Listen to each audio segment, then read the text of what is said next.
How to add Sandbox card to Instacart.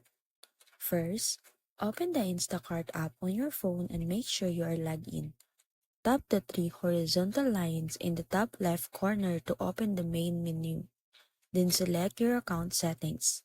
From there, tap Payment Method. Now, tap Add a Payment Method and choose ABT or Government Card if that option is available. Carefully enter the Sandbox card number, along with any required details like your zip code or expiration date if prompted. Once added, you'll see it listed as payment option.